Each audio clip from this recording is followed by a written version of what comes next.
Afogadas em dívidas, as empresas do setor pediram socorro ao governo.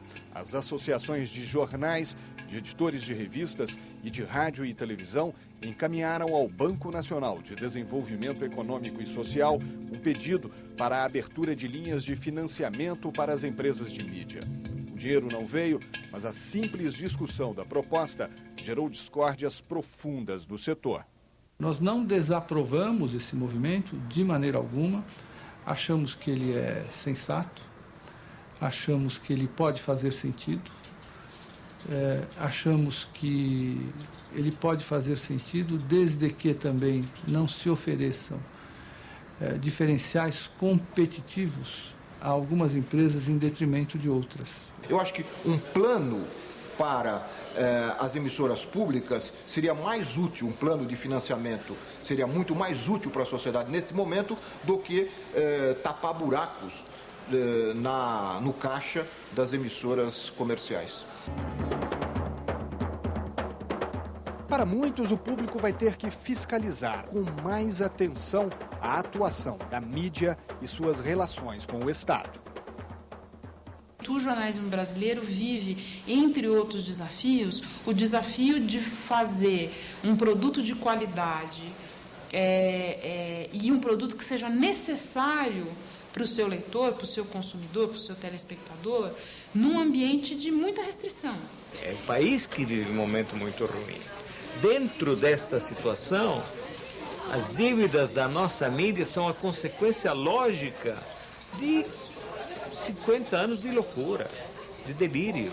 Os jornais se endividaram e hoje se debatem com dificuldades, não é porque eles cometeram grandes erros isolados da conjuntura da sociedade. Foi porque talvez todos eles tenham acreditado que o país ia dar um grande salto, ia romper algumas barreiras aí de dificuldades, que aconteceu até determinado momento e depois deixou de acontecer. Tem um risco num ambiente de dependência, de necessidade de crédito, de aperto, sempre vai ter. Mas eu acho que daí vai depender do compromisso de cada empresa com o seu público. Em tese, sim, pode ser uma ameaça. Agora, exatamente porque em tese pode ser, é que a gente tem que tomar muito mais cuidado do que já toma normalmente e não deixar que isso aconteça em hipótese alguma. O difícil relacionamento da mídia com o poder é motivo de preocupação para muitos. Mas a mesma coisa não acontece quando se fala na relação entre a mídia e a sociedade. Um dos maiores problemas que acho que o jornalista se defronta, o jornalista de política lida com isso permanentemente, é a pressão da opinião pública para que você reme a favor da corrente o tempo todo. Entendo assim, a pressão do poder, pelo menos no meu caso pessoal, não se compara em termos de perigo à pressão da opinião pública. Você bate de frente com a opinião pública, imediatamente são listas de e-mail, cartas, telefonemas, pessoas torcendo o nariz na rua, vem uma vontade enorme de se acovardar. Porque às vezes até você não paga nenhum preço para isso imediato, você paga preço com seus valores, mas você não paga preço imediato. A opinião pública toda acha que fulano de tal é corrupto, e está metido até a raiz dos cabelos. Você acha que não, você fica quieto, pode ficar. Mas é uma covardia, não é para isso que você é jornalista. Se a sua lealdade é com a sociedade, muitas vezes você tem que trombar com a opinião pública. A gente não pensa que tem uma delegação, como um político tem, para poder falar em nome da sociedade. Não. A gente pensa que a gente está prestando um serviço de interesse da sociedade. A gente está numa posição, vamos dizer assim, da sociedade profissional, eu digo, que nos permite ajudar a sociedade a entender melhor as coisas que estão acontecendo. A mídia se relaciona com a sociedade e ausculta com muita precisão via pesquisa o nível cultural médio da sociedade e opera na direção de falar para esse nível socioeconômico, cultural, médio da sociedade. Por isso que ela vai para a linha do entretenimento sobre a linha da informação mais profunda. Isto é a questão da oferta de conteúdos que, em busca de audiência, em busca de ibope, em busca de faturamento. Acontece o seguinte, que o lado sem finalidades lucrativas da mídia, ele tem que ter uma sustentabilidade. Ainda que sustentado com um resíduo da mídia comercial, como acontece em alguns países. Precisa que a imprensa, os meios de comunicação, queiram fazer esse trabalho de levar à sociedade elementos de reflexão sobre a própria imprensa. Eu disse que a gente vê que a gente fez uma manchete que ela não agradou absolutamente assim o leitor. Podemos ter errado. Ou então é aqueles dias em que a gente precisa fazer uma manchete sabendo que o leitor não vai gostar. Porque, no fundo, o que ele não está gostando é dos fatos, entendeu? Não é exatamente do que a gente está fazendo. Tem um conteúdo que é de interesse público, de utilidade pública, e é o interesse de toda a população brasileira. A quem eu procuro? São interesses muito difusos, né? Então, por exemplo, o MST consegue canalizar uma demanda social porque ele consegue, entre outros motivos, definir um conjunto específico de demandas, que consegue mobilizar um contingente específico de pessoas. Agora, quem é que vai sair na rua para exigir liberdade na televisão? Não existe politicamente, nem institucionalmente, uma instância que o cidadão ou um movimento, uma organização, uma ONG, procure o Estado ou procure a mídia para dizer, olha, nós precisamos de uma campanha. A Associação dos Alcoólicos Anônimos está precisando do espaço na mídia.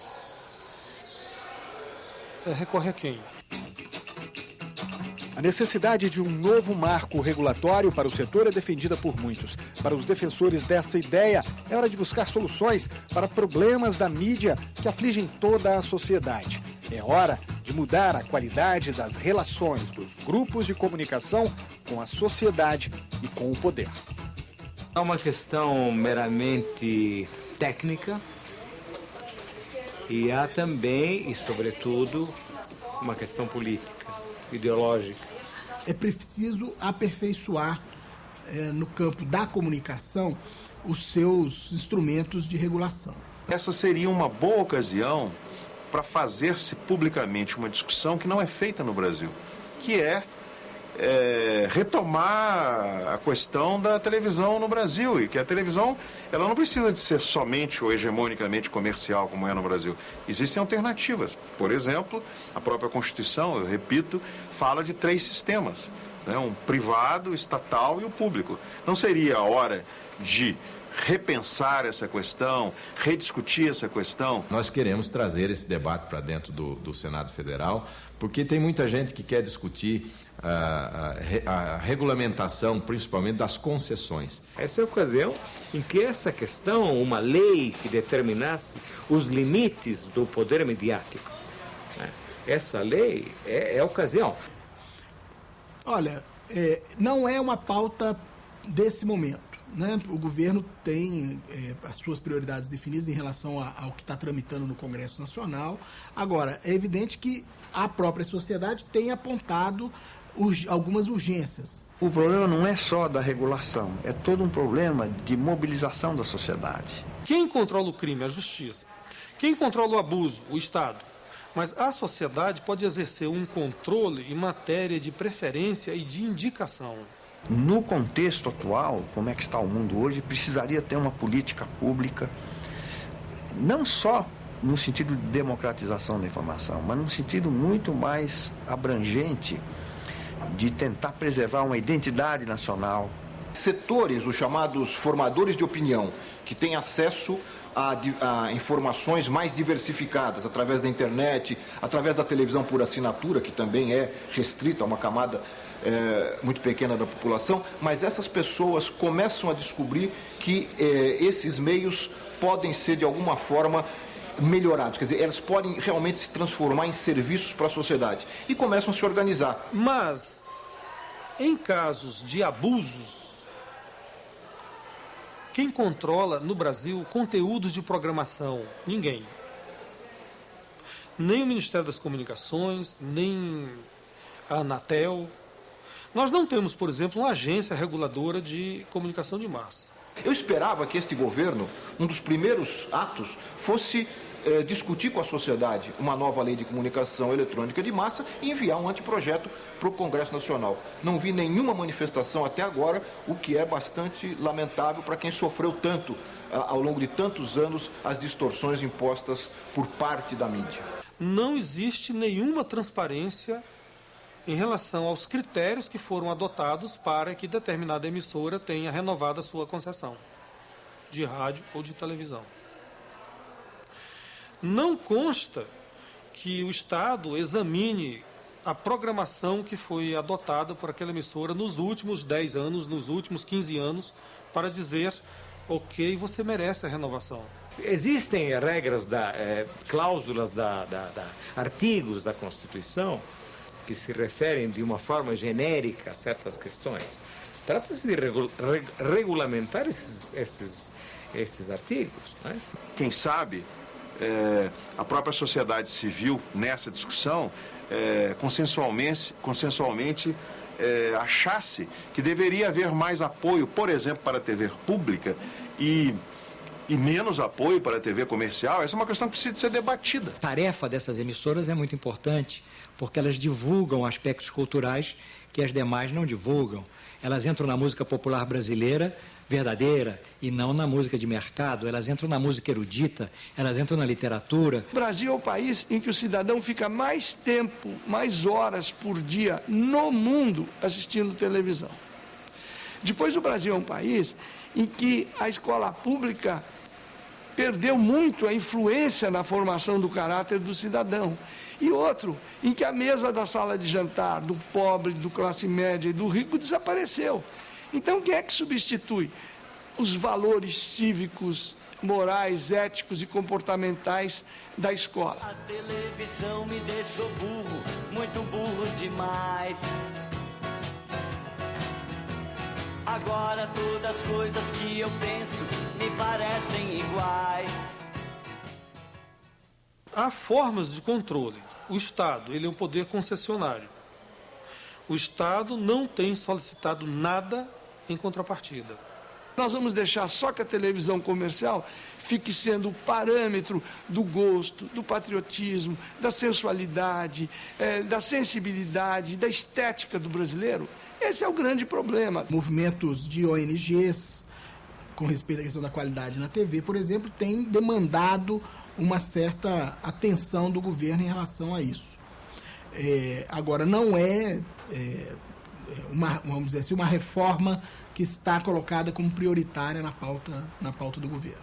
Acontece que nenhum governo, até hoje, eu vi, dar importância ao rádio como meio cultural e não só como meio de propaganda, a televisão.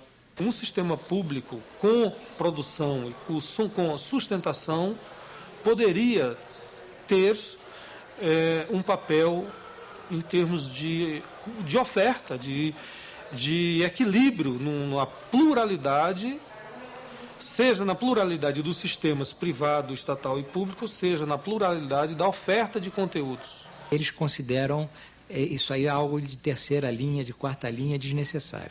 E essas empresas públicas vivem à míngua de recursos. O grande avanço que eu acho que foi feito nos últimos anos foi na regulamentação das TVs a cabo.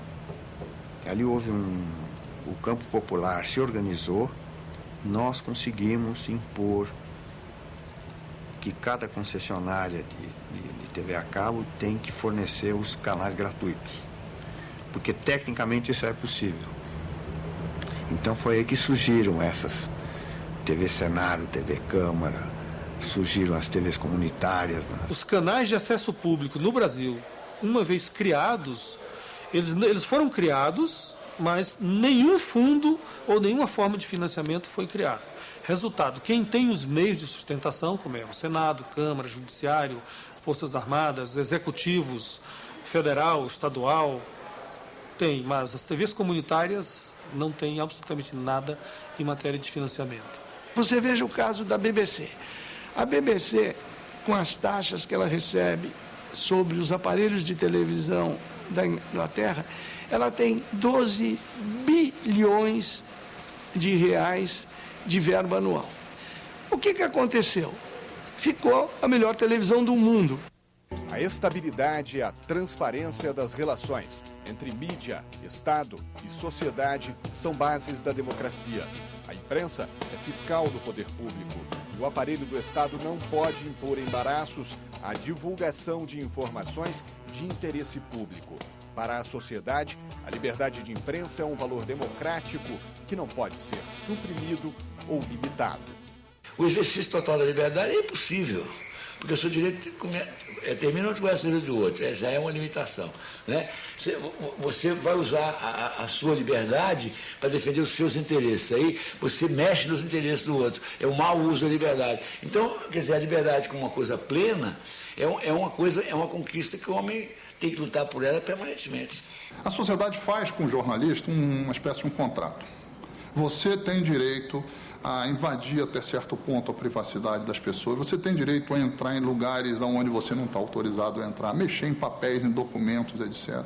Você pode xeretar por aí, desde que isso não seja feito para proveito pessoal, ganhar dinheiro, oferir lucro, atender interesse econômico, desde que tudo isso seja feito para informar a sociedade. A imprensa tem cumprindo um papel praticamente igual do Ministério Público e auxiliando até o Ministério Público na apuração de irregularidades, atos de corrupção, mostrando à sociedade os fatos como eles estão ocorrendo, e neste caso a gente só tem que elogiar porque a imprensa cumpre o papel de ajudar a limpar a política brasileira, e esse é um papel relevante.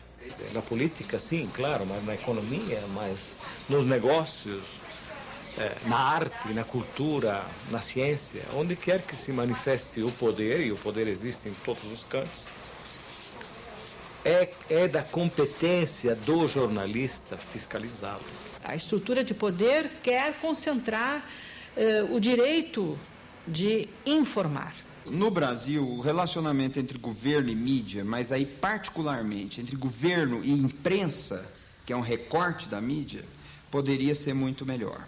É um processo autoritário que vai precisar de muito tempo, de muita humildade, grandeza, civismo e sofrimento para que as pessoas aprendam a se discutir e se expor, né?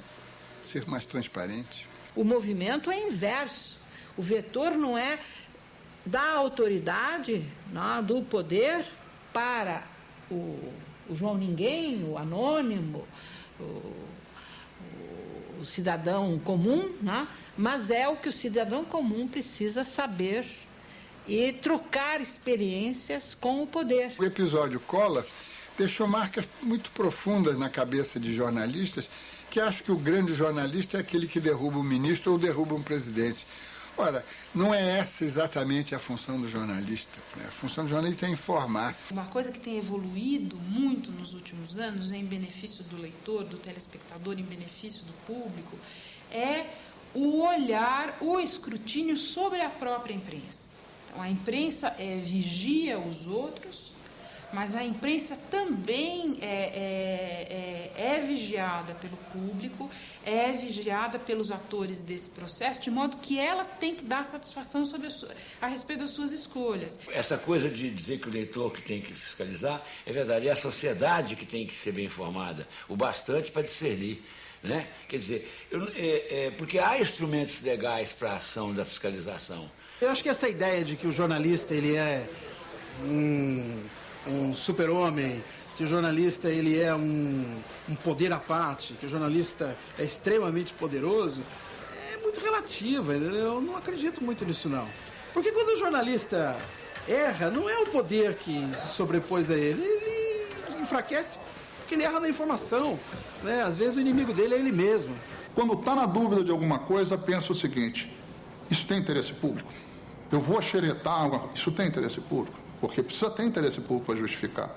Hoje é possível dizer que há alguns avanços, mas isso está longe de se traduzir ou de se materializar numa institucionalização com rotinas pelas quais a imprensa se abastece de informação dentro da normalidade, pelas quais haja transparência nos atos de governo. Tudo isso nós estamos por construir. Cada chance de discutir, cria-se uma fissura nessa nesse autoritarismo e permite que nessa fissura penetrem ideias, iluminem-se as coisas e o Brasil possa finalmente completar o trabalho iniciado por Hipólito da Costa em 1808.